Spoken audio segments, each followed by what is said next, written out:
kick this conversation off. My name is Rym Momtaz. I'm the political correspondent in France.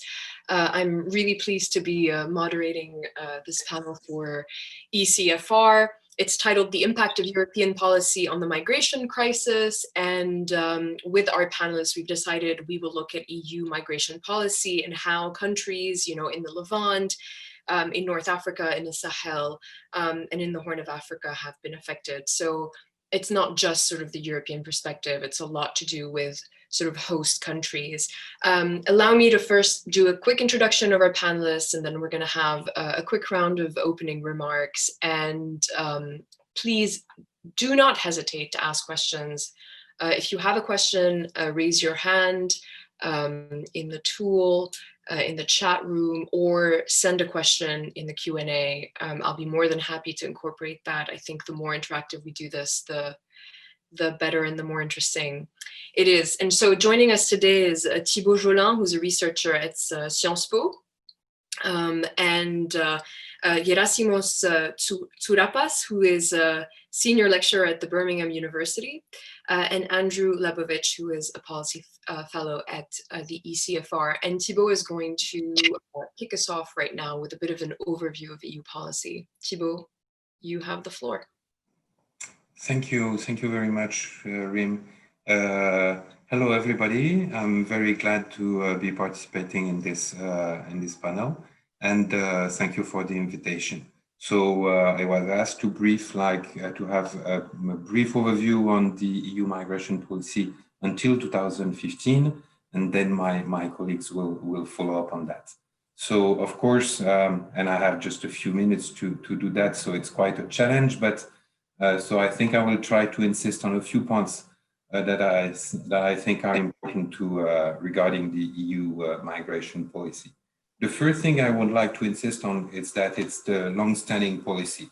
It was not until 2015 that the policy was under the spotlight, but it started long before, already in the 1980s, following the Schengen Agreement, when the EU started to develop a joint approach, decided to develop a joint approach to migration. And what is important is that one of the key principles already at that time of the EU, of the developing EU migration policies, the policy was to have, the idea was that internal free movement within the Schengen area required tough immigration and external border control. And this is specifically underlined in the Palma document, the 1989 document, a report written by the coordinator group on the free movement of persons that was sent to the European Council. And then in 1999, you had the Amsterdam Treaty that gave the EU legislative competences to act in the fields of migration and asylum. And the following European Councils of Tampere, Sevilla, The Hague, etc., that marked the development of common migration and asylum policies, and which put the fight against irregular migration at the forefront and integrated the idea that all countries of transit and origin should be associated to the EU migration policy. So I think it's important, considering that irregular migrants, at least until 2015, overwhelmingly entered the EU legally and then overstayed illegally. It's important to have in mind that the EU migration policy or border control goes beyond the issue of migration control and involves, of course, a lot of important political symbols and principles in regard with sovereignty, border control, etc. So that was my first point. Second point is the EU migration policy has one clear goal: to contain migration flows since the very beginning. And it has, let's say, two components or two wings, internal one and external one. So the internal one is obviously include processes of policy cooperation among member states and legal harmonization dealing with asylum and migration, the Dublin system, of course, but also the various directives on migration and asylum that have been promulgated in the 2000s mainly and updated since then. The second part, the external part, consists in the transfer of responsibility of border control and migration management to third countries, third countries of the neighborhood at first, but also beyond the neighborhood. So it started, such transfer progressively expanded from Central and Eastern Europe at first. It was the Budapest process, the Eastern Partnership, and then toward Southern and Eastern Mediterranean countries. It was the Barcelona process also. And then again toward West Africa with the Rabat process, the Sahel and the Horn of Africa more recently with the Khartoum process, European Trust Fund for Africa, etc. This is things that we will be discussing later on. That was my second point. Third point is the important element to consider when we speak of the EU migration policy is that it's a multi-level policy that cross-cuts various policy domains. So it involves multilateral processes that include, of course, the EU member states, third countries, international, regional, and non-governmental organizations, and also simultaneously bilateral processes between EU member states and third countries. So we have to look at both these processes when we think of the EU migration policy. And then it includes policy that address specific migration and asylum issues, but also migration element or migration component within broader policies such as development, trade, enlargement, neighborhood policy, foreign policy, etc. And so as such, it's important to have in mind that linkages, conditionality, migration mainstreaming processes represent core component of the EU external policy. And such policy cover a very large range of policy tools from border control policy tools to enforced return policy tool, readmission agreements, but also asylum, labor, migration, and development policies with the idea that addressing the root causes of migration. So that was my three main points regarding the, in the few minutes that I have regarding the, let's say, as an introduction to the EU migration policies. And just to conclude, I think that we will speak of the crisis, the 2015 crisis, poorly named migration crisis. I think my colleague will agree with me on that point. It was first and foremost a refugee crisis with 3/4 of the irregular border crossers arriving in 2015 being from three main countries that were war-torn at that moment, Syria, Afghanistan, and Iraq. And also because it was a refugee crisis that was compounded by a political crisis of the EU asylum system. So rather than migration crisis, we should call it maybe a refugee crisis or a crisis of the asylum system. And so this crisis is obviously uncovered internal division regarding on what we should do to deal with migration and asylum among member states, but also it accelerated existing trends, which is the main point that I highlighted in these few minutes. So I will stop here for this very brief introduction, and unless someone has a question already at that point, pass the floor to Gerasimos. Thank you very much, Thibaut. That was quite effective, and we will circle back on a few of these points. Gerasimos, I yield the floor to you. Go for it. Sure. Thank you very much, Rym, and thank you, of course, for the invitation and for everybody for being here. I very much will base my short introduction on Thibaut's points. My own research touches precisely on what Thibaut has been talking about, but tries to take the other side of the coin on this and look at how states of the global south or the non-West have responded to European and Western policies vis-a-vis migration and refugee management. I've started off my research agenda on this a few years ago with two main observations that still hold today. Firstly, the fact that when it comes to forced migration, it is really the countries of the global south that are the major countries of first asylum. So most of the refugee flows globally take place within the global south and tend to not impact the European Union countries or North America as much as countries in the Middle East, in Sub-Saharan Africa, and in Latin America. And this is coupled with a second observation, which has to do with the rising unwillingness of Western states to continue hosting refugee populations within their borders. As refugee flows increase over time, we see that both European countries, as well as the United States under the previous administration, as well as Canada to some extent, have been extremely unwilling to rise up and host the number of refugees that they should, in a way. And what these two phenomena combined have resulted in is what I called refugee rentierism in my work. Refugee rent and rentierism is typically associated with countries like Libya or Saudi Arabia. We talk about oil rent, namely when states use a natural resource to gain income from external sources in an unearned fashion. I argue that something very interestingly similar is happening with refugees, where we have a process of externalization as the European Union is quite keen to offer economic and developmental aid to a number of countries in its periphery, and in my case and in my area of expertise, the Levant, so Jordan and Lebanon, but also Turkey, of course.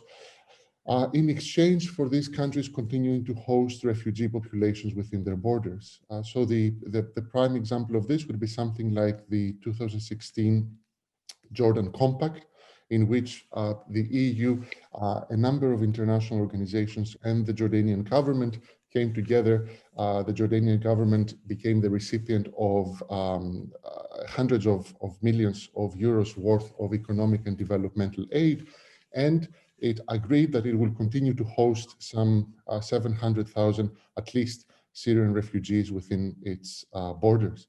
And on first instance, that might seem like a positive, like a durable solution to the question of refugee management. What I argue in my work is that we need to be much more critical about these initiatives and the way the European Union engages economically with countries in the global south. For two reasons.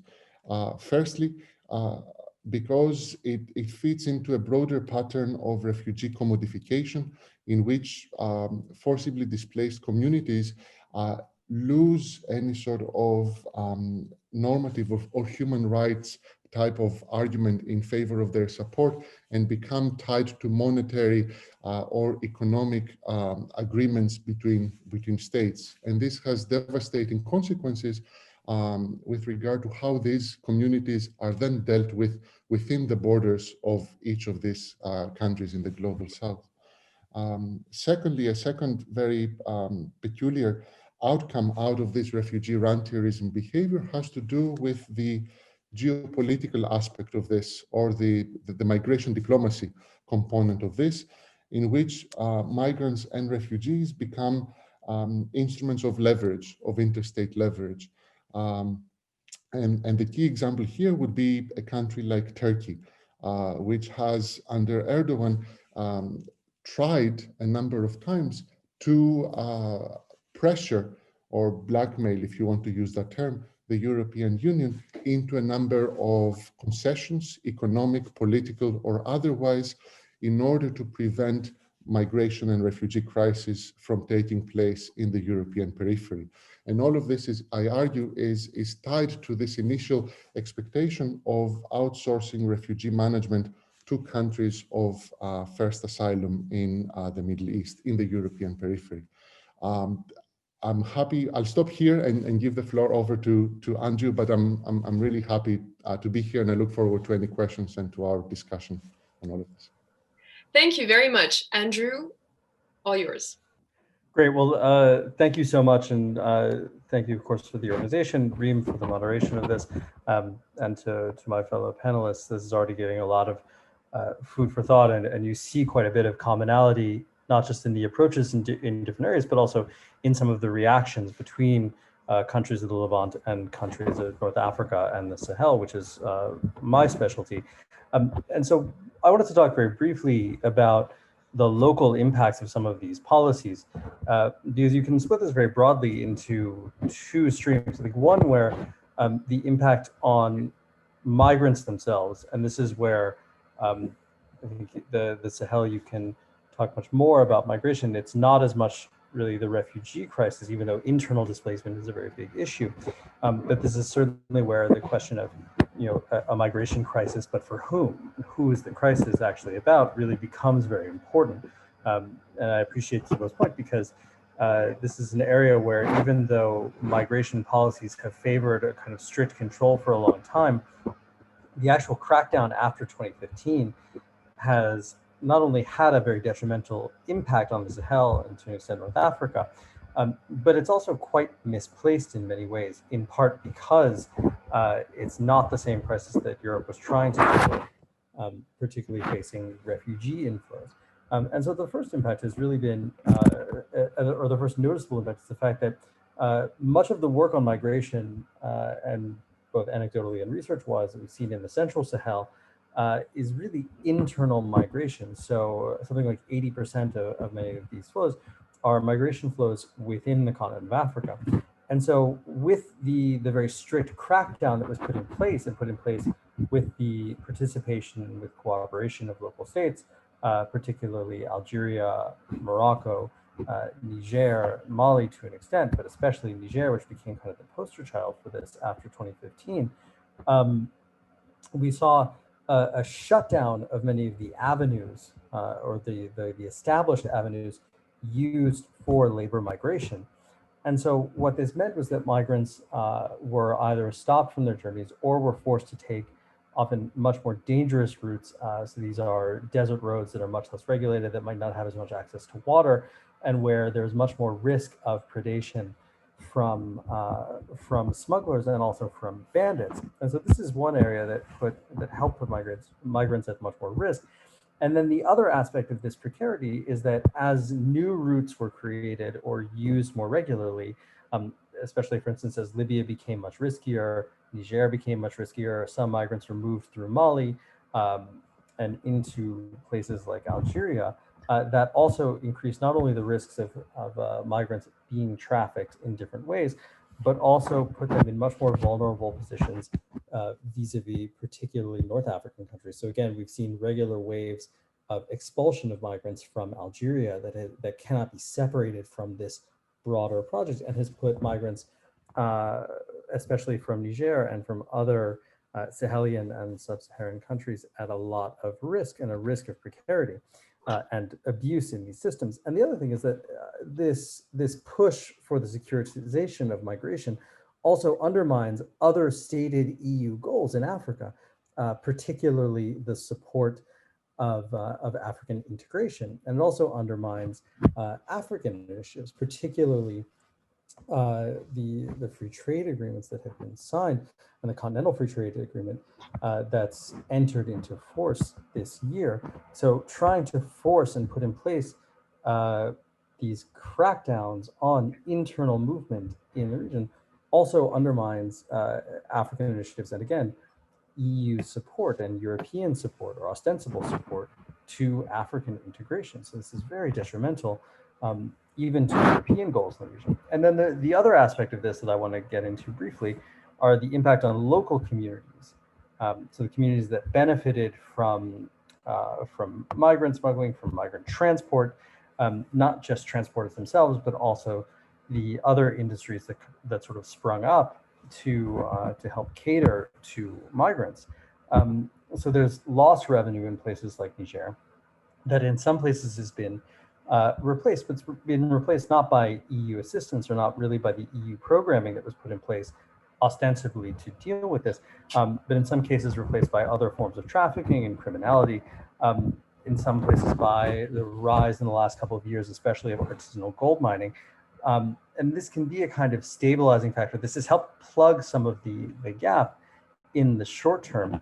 but it doesn't resolve any of the underlying issues caused by the crackdown on migration, and not only poses, again, a risk of insecurity and risk of predation on migrant workers, but also leaves a kind of lingering instability where if governments decide further to regulate the gold industry or to try to crack down on some of the artisanal mines, it not only puts these workers at risk, but it also puts the sources of revenue at risk that are in some cases going to the armed groups that are helping maintain tentative security and stability in places.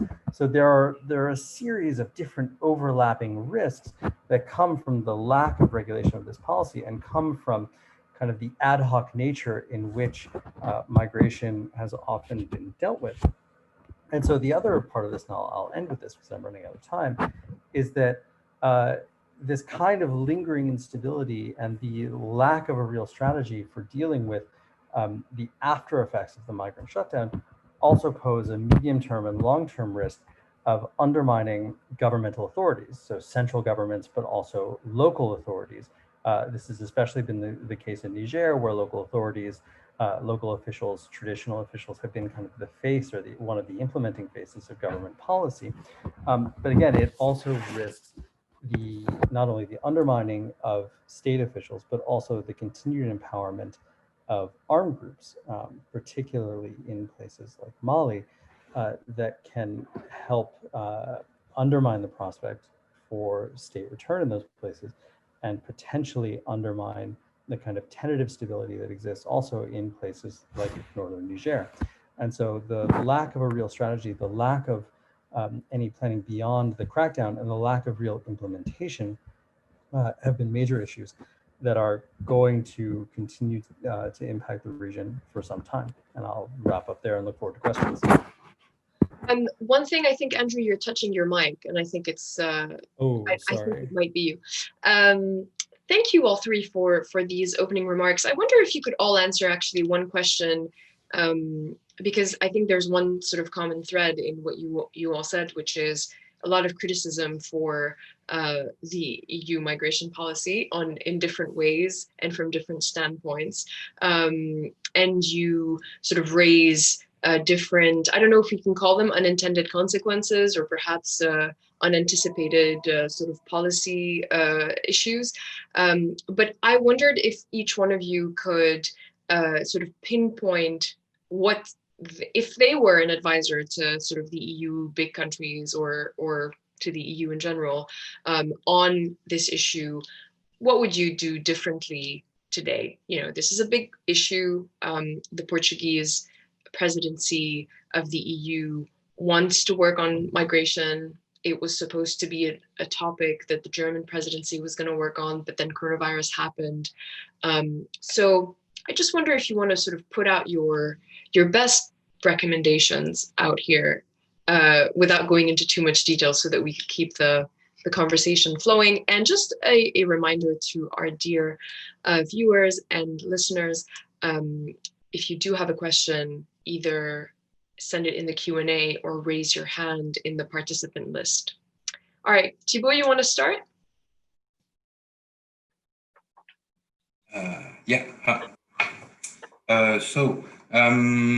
I think there's, okay, it's not an easy question to answer, you know, how the EU migration policy, especially in its external dimension, could be better, let's say, framed, because there's somehow an initial sin, you know, the idea that, you know, this policy should be aiming at stopping or containing migration flows raises a key problem here. How could we have a proper asylum policy if we, in any case, you know, intend, if we, in any case, intend to contain flows of migrants, be there, you know, people persecuted or people willing to, you know, to seek for a better living. And we all know that, you know, the border between the different categories of migrants is very blurred.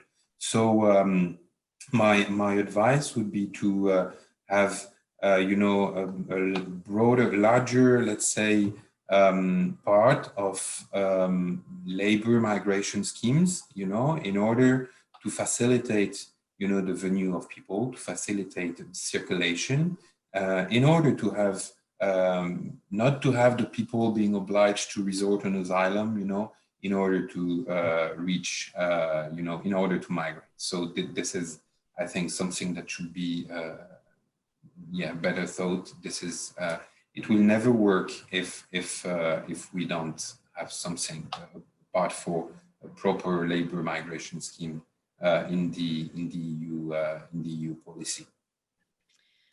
I just want to kind of follow up with you on two things, because if I'm putting myself in the shoes of, elected officials in democracies that have populist, contenders on their left and on their right, I think it's hard for them to defend the position you just sort of gave, right? Because they can't just tell their people, we need to take in these people, and we have a hard time sort of separating between, migrants who want to come here because they want to have a better job and people who are actually persecuted. So, why do you think it's hard for you to sort of separate these two? And,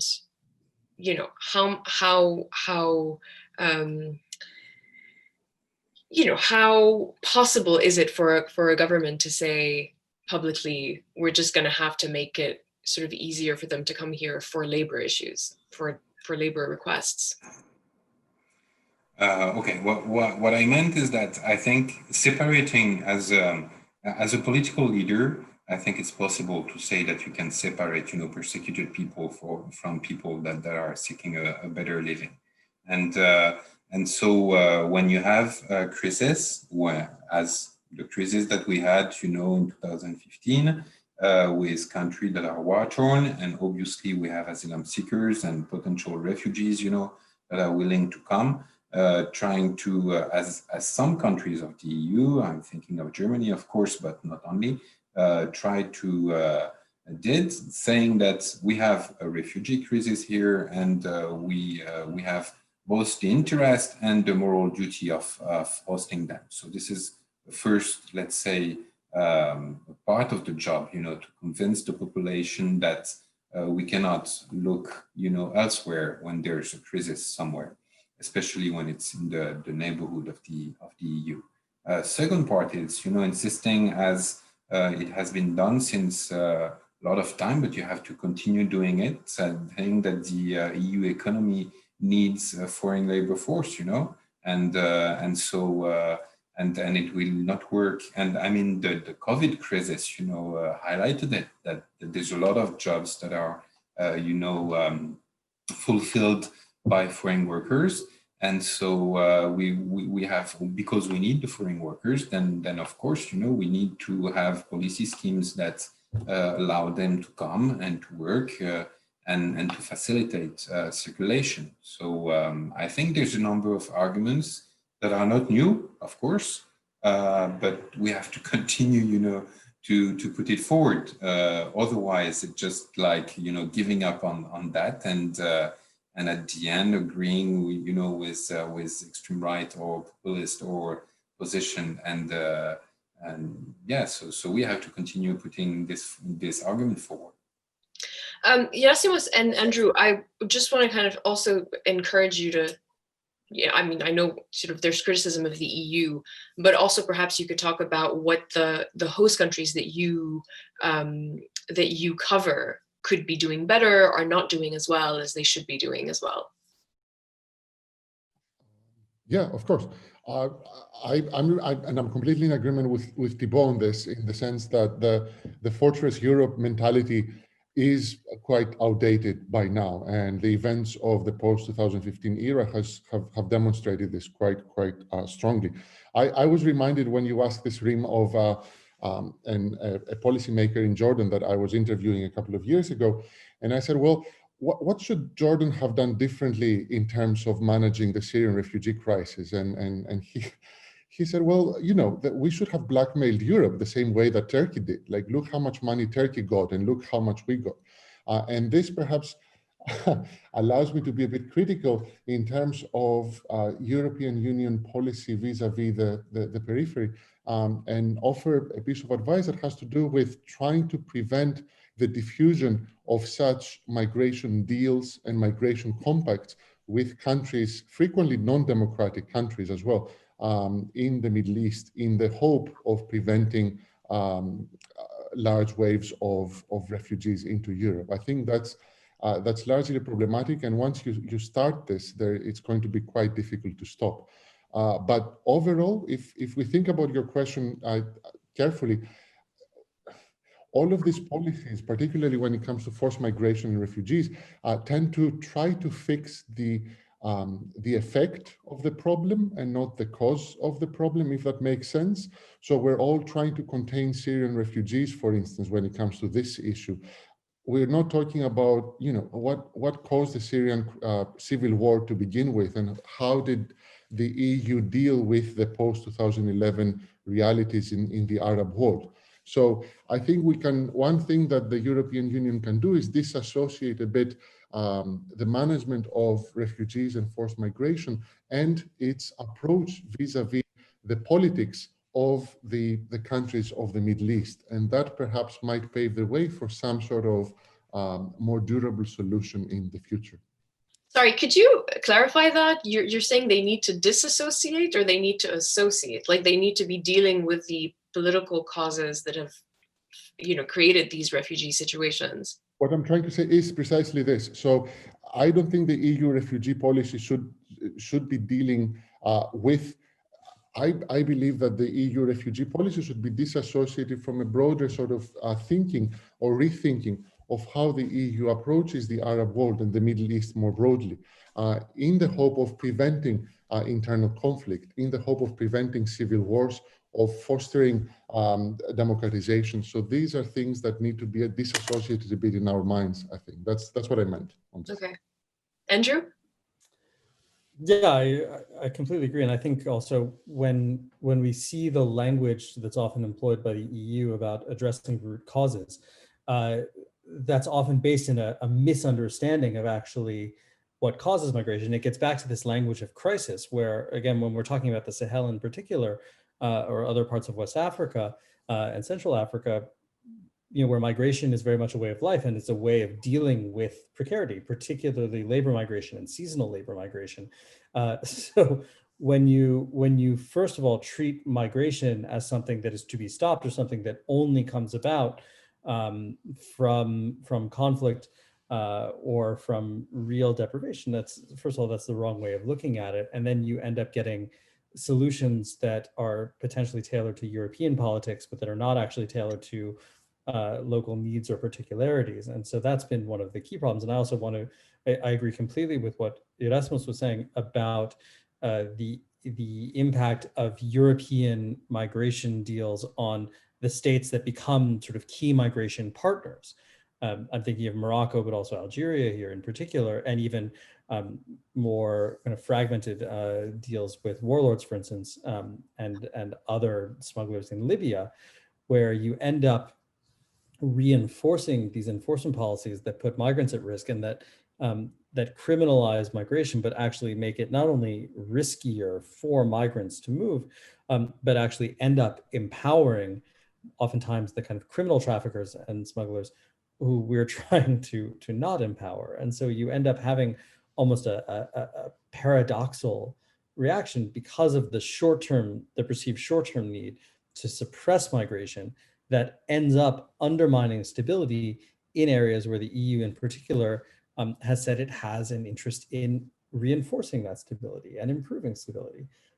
So again, you end up having a very counterproductive policy based on short-term political needs and really poor definitions and poor perceptions of the causes of migration and the actual impact of migration. And again, this is just a case where, for instance, guest worker programs are not the be-all end-all. They're not a solution to every problem, but at the same time, oftentimes people end up staying illegal in countries precisely because they cannot go back and forth easily. So a better establishment of guest worker programs actually would undermine people overstaying visas. People often overstay visas when they're not sure they would be able to get back into a country or would not be able to renew their visa. Obviously, this isn't the case for everyone, but particularly for West African and Sahelian workers, the idea often is to work, whether in North Africa, whether in another country in West Africa, whether in Europe, for a certain amount of time, and then to come back, to either repatriate that money or to come back themselves. And that becomes much more difficult with this effort to suppress migration. And again, it ends up undermining aspects of the economic fabric of many countries and also their social fabric, where migration is simply a fact of life for many people. But Andrew, it's just interesting. You've now said this twice, that migration is a fact of life or it's a way of life. But I think we can all agree that there's a difference between that kind of migration that is kind of organic and is in a certain kind of geographic location and area, and the kind of flows that led to, whether it's, we want to call it the refugee crisis or the crisis of asylum, of the asylum system, whatever we want to call it. I mean, there is a difference, right? You're not conflating both. No. There is a difference, but at the same time, I think the point that I'm trying to make is that, at least with regards to the Sahel, first of all, in putting in place this kind of blanket suppression of migration that was in part a response to the refugee crisis, that also ended up disrupting the flow of labor in places like the Sahel and making it more likely that people would, in some cases, take riskier paths, and in some cases, make it more likely that people would try to get to Europe. So again, this is an area where this reinforcement has realigned some of the migration flows and made some of the kind of traditional migrant flows that would have siphoned off some people actually more difficult. And so if you're going to take the risk anyway, for some people, it's more worthwhile to then take the risk to get to Europe. Now, some people are going to try to get to Europe anyway, I agree. But at the same time, the sort of blanket reaction and heavier emphasis on enforcement, or re-emphasis, because as Thibaut pointed out, this is not a new policy at all, but that heavier emphasis on enforcement and suppression made it actually harder to try to support the kinds of migration that would be more beneficial regionally and also would take some of the pressure off European authorities, and particularly Southern European countries. Okay, so I think you guys, all three of you, have hit on something that is a little controversial. We have two comments which I'm going to read, and I would love for you guys to answer. So Paul Taylor writes in and says, speakers seem very disconnected with political and social realities in Europe and risk of collapse of EU if uncontrolled migration had continued as in 2015-2016. It may be distressing from a humanitarian standpoint, but the EU governments and publics almost unanimously demanded a crackdown and a policy of deterring uncontrolled labor migration. Whatever solutions we discuss need at least to acknowledge that reality. And Bruno Tertre adds, Paul Taylor has a point, and if we think that the era of Fortress Europe is over, per one speaker, we delude ourselves. So what say you? Okay, you want me to start? Yeah, go for it. Okay. I think that, the idea that we had in 2016 and 2015, an uncontrolled migration, again, should be replaced in the perspective of the nature of the crisis we were facing at that moment. And it's enough to look at the figures of the number of irregular border crossers in 2015 to understand that, as I said, 3/4 of them were from 3 war-torn countries. So it's not, starting the discussion, saying that we have uncontrolled migration from all over the world, mainly from Africa and from Asia, that arrived suddenly in 2015 in Europe because we opened the border. This is not the right way to see it. We were facing a refugee crisis as we faced in the 1990s from the Balkans, for example, as we faced in the past and several times from Asia, etc.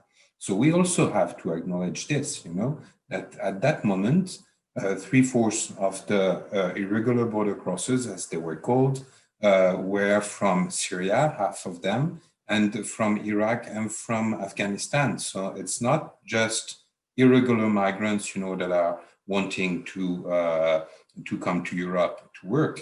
It's refugee fleeing war-torn countries. So this is my first point, I think. Then regarding irregular migration, of course, it existed and it will continue to exist.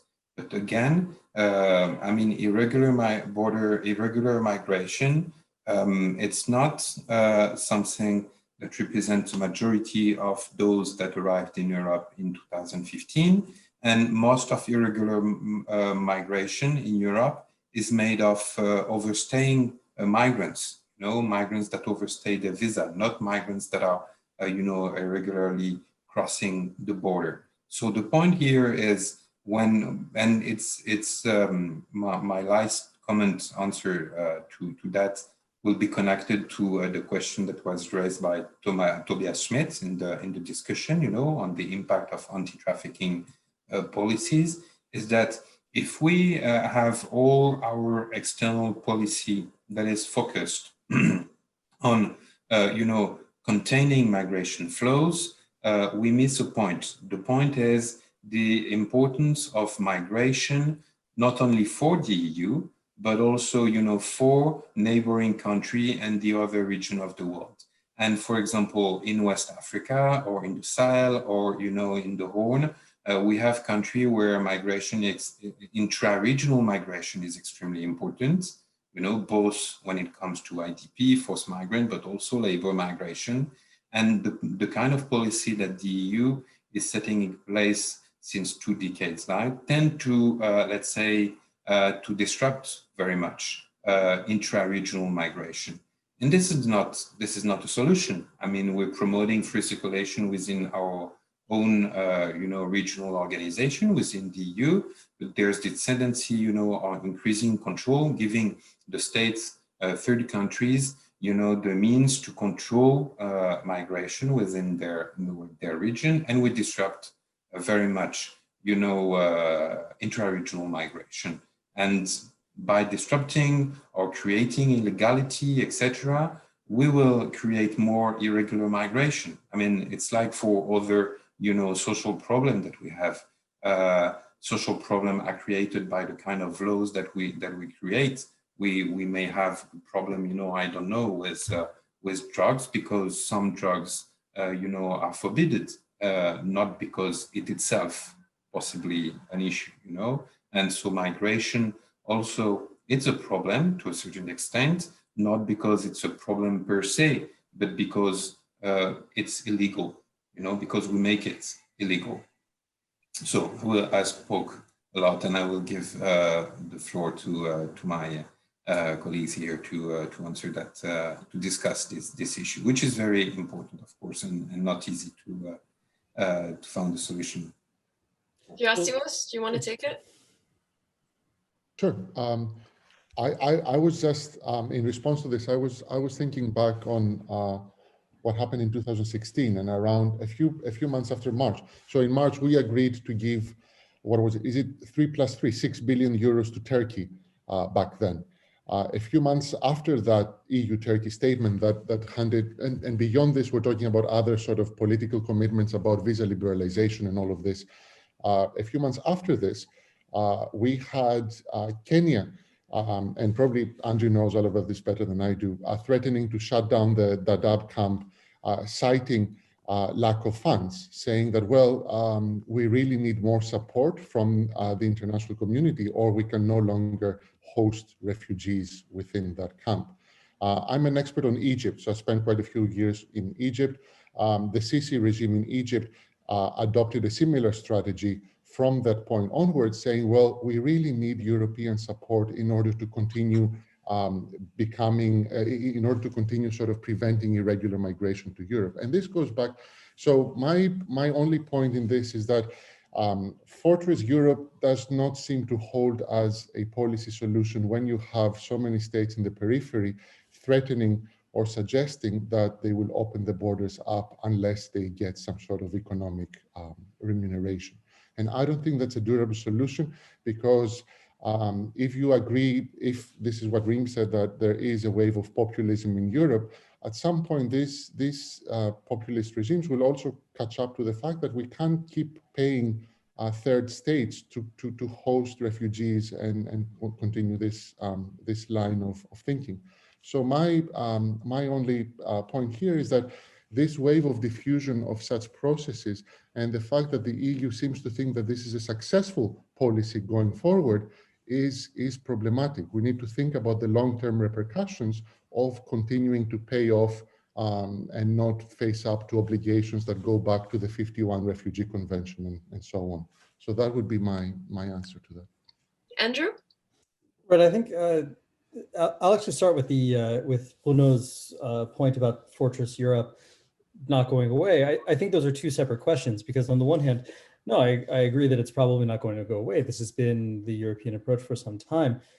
Talking about whether or not that approach works is a bit of a different question. And I think, yes, politicians in Europe do have to factor in populist sentiment. They have to factor in challenges from populist politicians.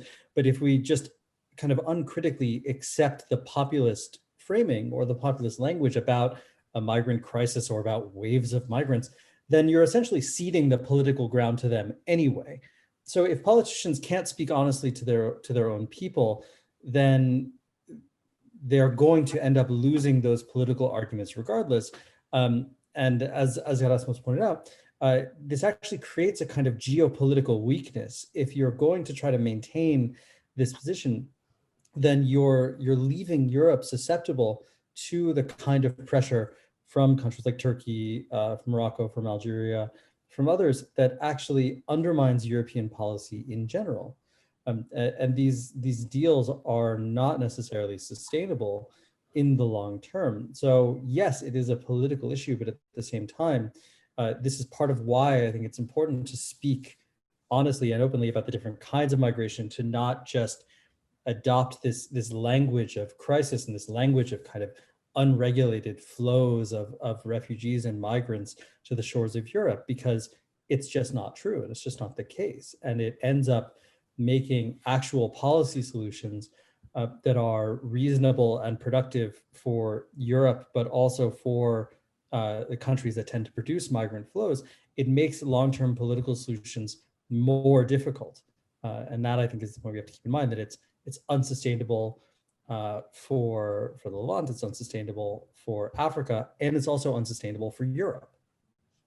Andrew, I'm just gonna sort of read Irene's comment here. I think you just answered her question, but I'm just gonna read it because she took the time to write it in. I think uncontrolled labor migration is a result of the bureaucratic process that makes so difficult to migrate in a legal way. Migration per se is not the problem. European population is aging, a huge geopolitical problem, and we need migration to address this. Don't you think the problem lies actually in the discourse around migration, as mentioned by Andrew, and the lack of communication between European policies and goals? And she just added another question. Do you think the EU Migration and Asylum Pact would be different if migration policies were voted by qualified majority instead of unanimity at the Council? And I think, that is an important point, which is we see with the debate on Turkey that there is obviously no unanimity. Some countries in Europe really believe that Erdogan has huge leverage and don't want to are very afraid of that blackmail. And others think, no, you need to sort of stand up to him. And actually, he doesn't have that much leverage with the migrants. But we see these cracks show up in the European position as soon as it's pushed a little bit. So yeah, does anyone want to answer on the qualified majority and the voting?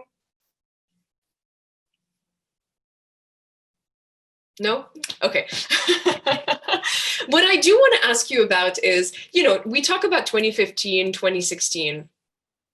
Clearly, those were very impressive sort of pictures and images that we were seeing.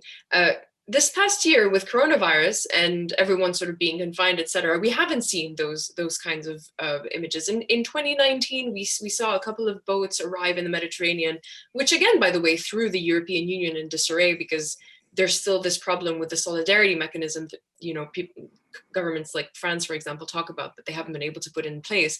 But what happened over the past year? I mean, you guys, cover sort of the host countries or the passage countries, has that situation gotten worse for them, as we haven't seen any arrivals in Europe, or not any, but very few arrivals in Europe over the past year?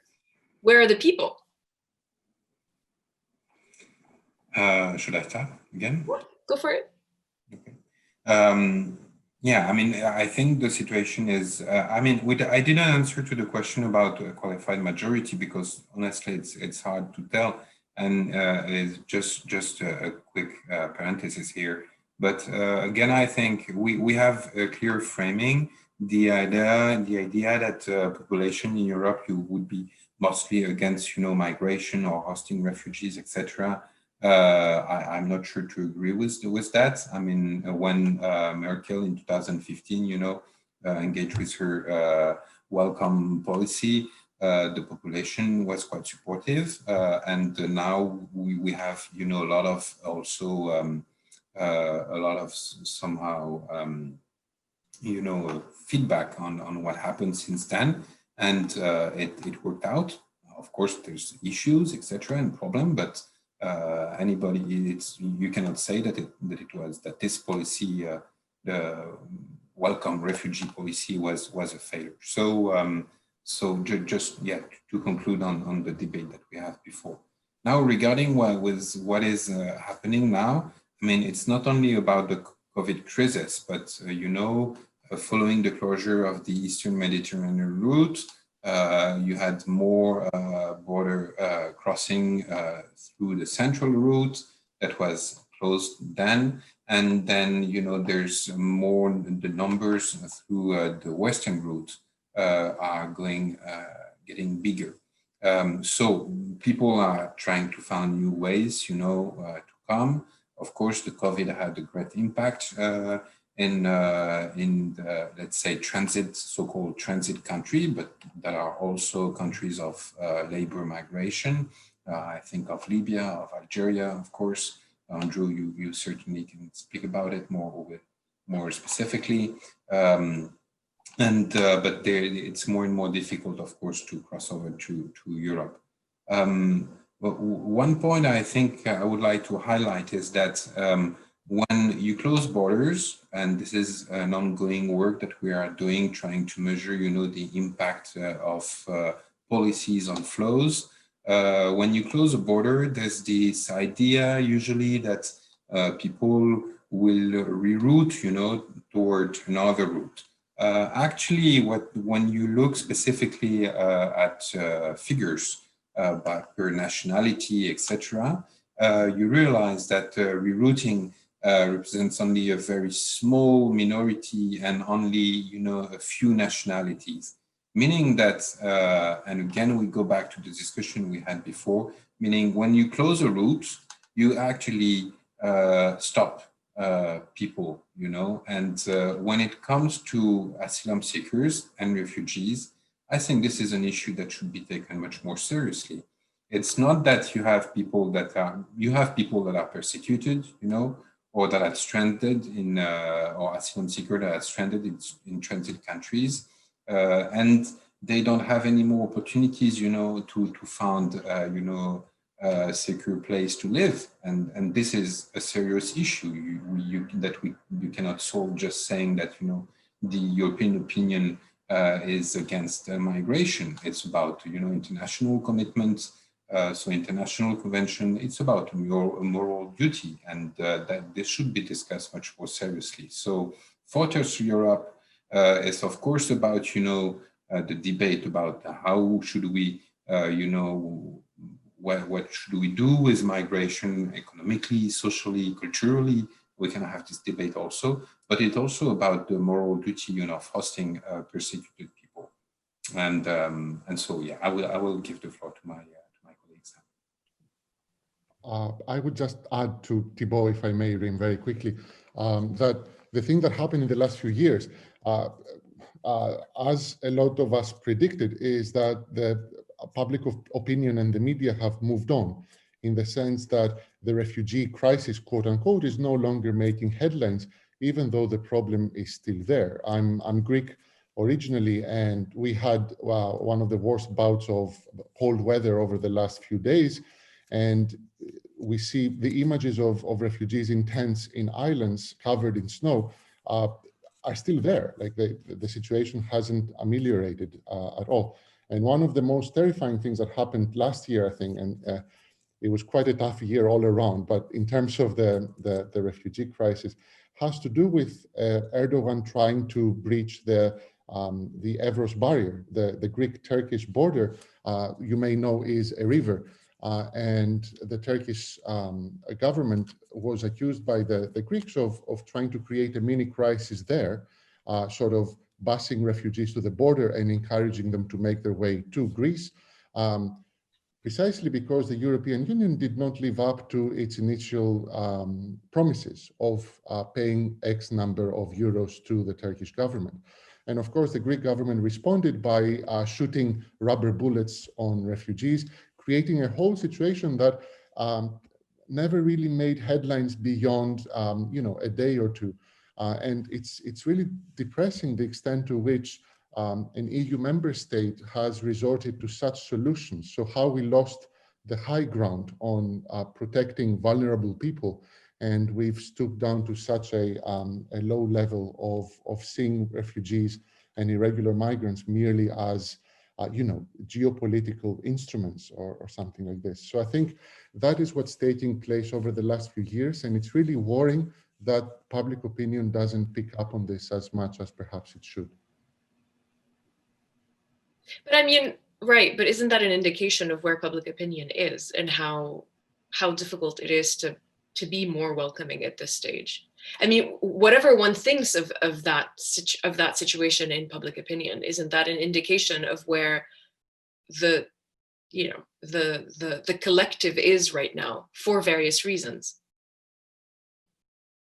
For me, I don't want to take Andrew's time, but for me, it's an indication that we're moving on beyond sort of diplomatic approaches to the management of migration and some sort of like asymmetric, I don't want to say threat, but some sort of asymmetric warfare in which vulnerable populations are used as instruments in terms of broader disputes between countries. And I don't think public opinion is prepared to understand this. And perhaps it's up to us researchers and analysts to sort of drive the point forward a bit more pressingly, perhaps. Andrew, you get the final word. No, I just want to agree completely. The problem as it stands has not gone away, but it has shifted, and there is not as much attention to it, but it doesn't mean it's gone. For instance, in October and November, there were incidents that killed hundreds of migrants off the coast of West Africa, particularly from Senegal, trying to get to the Canary Islands. So this has not disappeared just because it's shifted somewhat from the Mediterranean.